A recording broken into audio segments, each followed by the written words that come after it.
Hello everyone and welcome to the first of our video tutorials on civil process and the civil court system. This video is going to be focused on looking at the sorts of cases that go through the civil system and also looking at the civil court hierarchy and the role of the civil courts. So first of all, I'd like you to think about the difference between the criminal and the civil system. So we focused mostly this year on criminal law, and we know that that is where the state is bringing a case against a defendant for committing a crime, and the sanction might be prison if they're found guilty. Whereas in the civil system, we know it's a completely different process. This is where you've got two private individuals or maybe businesses suing one another in court. And usually the main sanction there would be damages, which is the legal term for compensation. And I just want you to think about for a couple of minutes any cases that you've heard of, maybe in the news or maybe films, which involved individuals or businesses suing other businesses or individuals in the civil courts. So straight away to my mind, I think Erin Brockovich, that's a very famous one for me. So it'd be useful, maybe just pause the video for a couple of minutes here and jot down what are the sorts of things that people typically sue over. Okay, so hopefully you've come up with some ideas there. On my next slide, I've just had a look at the news and tried to come up with some very recent examples of where people have been suing in the civil court system, just to get you thinking about the sorts of things that people might sue over. Straight away, you will see there's some common themes here with sort of celebrities or very famous people. Meghan Markle here, Donald Trump, Johnny Depp. Common theme in these is that celebrities are often suing newspapers for libel, for printing things that aren't true about them, which is in the tort of defamation. So that's quite a common theme that you see. We've got Ariana Grande here. She's suing a fashion brand called Forever 21, and she's claiming that that infringes on her trademark because that brand was using a lookalike model. We've got a musician here suing his former employer, the Royal Opera House, for negligently exposing him to a lot of noise, which has resulted in irreversible damage to his hearing. You've got an officer suing the Ministry of Defence, that's what MOD stands for, and she was involved in an accident and claims that had that not have happened, she might well have become a general. So she's suing for something which we call loss of chance there. I've also got this interesting looking one that happened just last month, a family suing an airline. It was American Airways, actually. They were kicked off the flight for body odour, according to the staff. And that was quite an interesting one because the claimants there are claiming that staff on board American Airlines made inappropriate comments about their religion, the fact that they were Orthodox Jews. And so they're now suing for defamation, emotional distress, and discrimination on the basis of religion. American Airlines dispute those allegations and say that it was based purely on body odour, and that's why they were removed from the flight. So that's quite an unusual one there. So I'm just trying to get you to think about, there's a vast sort of variety of different cases that go through the civil courts. You'll get medical negligence claims. So that's where people might have had operations and things perhaps gone wrong for them. And they're then suing for compensation to help pay for treatment and things after that.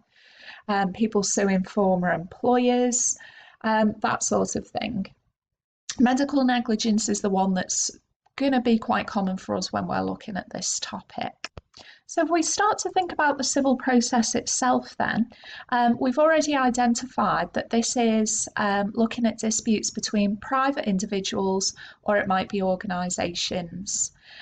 So famously, Erin Brockovich bringing a claim against a big water board in that case. The person who brings the claim, who is making the claim, is called the claimant, and the person who's defending the action is the defendant. And the claimant's normally seeking a remedy, could be an injunction, more often it's compensation, and the word we use for that is damages. A lot of the time, just to be aware, these cases are settled out of court. So a lot of them won't actually result in a court trial. A lot of the time, people will agree out of court. Divorces, things like that. Employers will often pay out rather than going through the court process. So let's remind ourselves then of the civil court hierarchy, and remember your civil courts are different to the criminal courts. So I've got a diagram here of our hierarchy, and if we start at the bottom, we've got the county court, which is the lowest civil court in our hierarchy, and then it goes up to the High Court, which we already know has 3 sections: the Queen's Bench Division, the Family Division, and the Chancery Division, and each of those is dealing with different types of law. You've then got your Court of Appeal, which has got a civil division. Remember, it also has a criminal division as well. And then at the very top of our hierarchy, we've got the Supreme Court. Now you'll notice on this diagram, we've got tribunals over here, and we've not really encountered them yet before. Now they're over here, and they're not in the stack, if you like, and that's to make you aware that tribunals run alongside the civil court system, and we're going to look at them a bit later in this topic. The arrows here are showing you the appeal routes. So if you were not happy in the county court, you could appeal up to the High, to the Court of Appeal, and then eventually up to the Supreme. But the diagram is also showing you that it is possible in some situations, if you fit the criteria, that you could appeal from the High Court directly up, if we follow this arrow, to the Supreme Court. And that's called a leapfrog appeal. And that's because, as you can see here, we've sidestepped altogether the Court of Appeal. And we'll come back to that a bit later on. So you need to be aware of the roles of the main civil courts. So if we have a look at the county court to begin with, at the bottom of our hierarchy, there's about 200 of them. And they deal with a huge variety of different civil cases, contract, tort claims. A big tort claim, we look at the tort of negligence next year in year 2. So lots of negligence claims will be dealt with here, recovery of land, people in disputes over trusts as well. And these are the 2 types of judge that you will get in the county court, either a circuit or a district judge.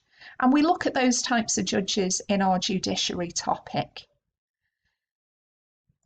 Okay, so if we move on then and look at the High Court, which is the next court up, this is based in London, but judges also sit as the High Court in various towns around the county.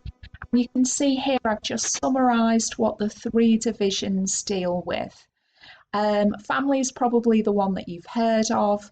The family division dealing with very complicated defended divorces, domestic violence, that sort of thing. Just to be aware of the appeals, when we were looking at the High Court, we saw that it's got 3 divisions. And if I just come back to the diagram here, so there's our 3 divisions. Now, each of these divisions has a first instance court. So if I use family as an example, you've got family first instance, which can hear family cases for the first time. But within that division, there's also an appellate court. So we've got first instance family and appellate family within the High Court. So that's what this is telling you here, that each division of the High Court also has an appellate division. And depending on whether it's first instance or an appeal, will affect the number of judges that you have. And you can see from the diagram that the High Court is hearing appeals from the county court as well. So if we have a look at the Court of Appeal then, this court is going to deal with appeals from the High Court. And if I just quickly flick back to that diagram, you can see Court of Appeal is hearing appeals there from the High Court. And it also hears appeals from the Tribunal Service. And again, if we flick back to that diagram, you can see Court of Appeal hearing appeals from the High, also hearing appeals from the tribunals over there. It's staffed by the Lord Justices of Appeal, that's the fancy name for the judges that sit there, and it's headed by the Master of the Rolls, and that's our Master of the Rolls there, stood in front of some statute books. And it is a very busy court with a big backlog of cases. At the very top of our hierarchy, we've got the Supreme Court, and we already know this is the final court of appeal for all UK civil cases, and it was created by the Constitutional Reform Act 2005, and it began in 2009. And we have 12 judges who will sit in the Supreme Court. Our current president is Lord Reid, who replaced the marvellous Brenda Hale. And when the Supreme Court sits, it'll sit in an uneven panel of 3, 5, 7, or 9 judges, depending on the importance of the case. Now, the Supreme Court hears appeals on arguable points of law of general public importance. So these are the most important cases, and you've got to have leave to appeal. That means you have to be granted permission to appeal to the Supreme Court. And it concentrates on cases of the greatest public and constitutional importance. A fairly recent civil case that it heard was Lee and Ash's Bakery, and that was, it's sometimes known as the gay cake case. And this was where an individual was suing a bakery because they wouldn't, for religious reasons, make a cake that had a slogan supporting gay marriage on it. And the issue was, could a business do that on religious grounds, or was that discrimination? And that's just an example of the sorts of case that might go to the Supreme Court, it's of great public significance. It doesn't just affect one individual, it potentially affects a great number of individuals in society. On average, 50 to 60 cases a year, so not many are going to go there. And if you remember, I'll just flick back to the diagram, that the usual way is that you would go up through the court hierarchy, but it is possible to have a leapfrog appeal, as we can see here, from the High Court straight up to the Supreme Court. So that's just an outline then of our main civil cases. What I recommend you do now is to summarise, maybe make a diagram a bit similar to this one. You can see I've just drawn a diagram showing the different civil courts, and also I've popped tribunals on there. It would be useful to make a diagram like this, add your own notes into each court, perhaps do a little bit of research as well around these different courts, and just add yourself some bullet points about their roles so that you've got a nice idea about the role of each of the courts in the civil system. In our next video, we'll be looking at some civil procedure and the Woolf reforms.